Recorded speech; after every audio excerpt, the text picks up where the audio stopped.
Good morning sa mga bata. Hi!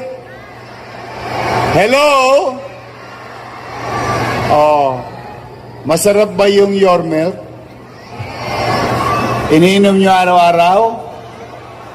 Ano pala, every other day. Mga nanay, mga tatay din na nandito, no? Nakakatawang isipin na yung inyong mga anak ay sumisigla, lumulusog at lumalakas. Dala ng isang programa ng pamahalang lungsod ay ang pagtibayin ang kanilang kalusugan habang sila ay papalaki. Now, and let me share to you, sooner or later, your sons and daughters will go to regular school.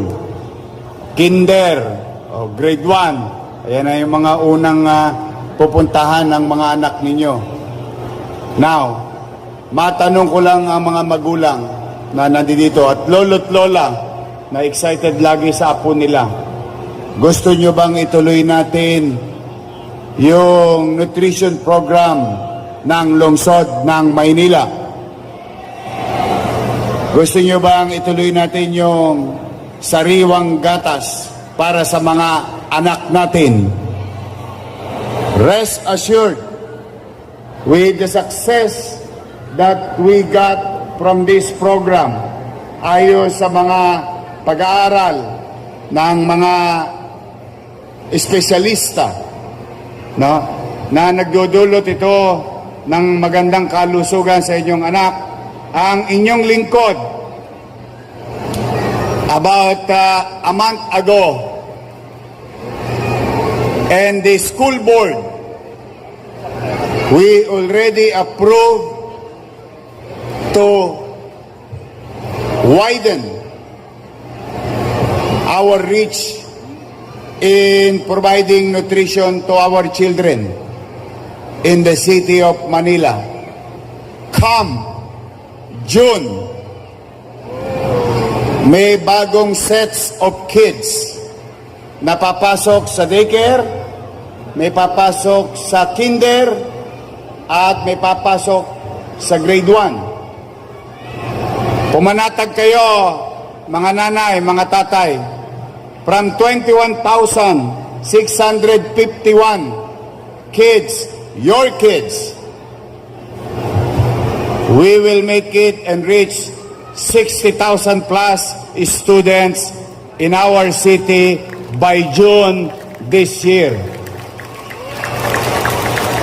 Yung natamasa ng inyong apo, anak, ngayon sa daycare, pagpasok nila ng kinder, tuloy.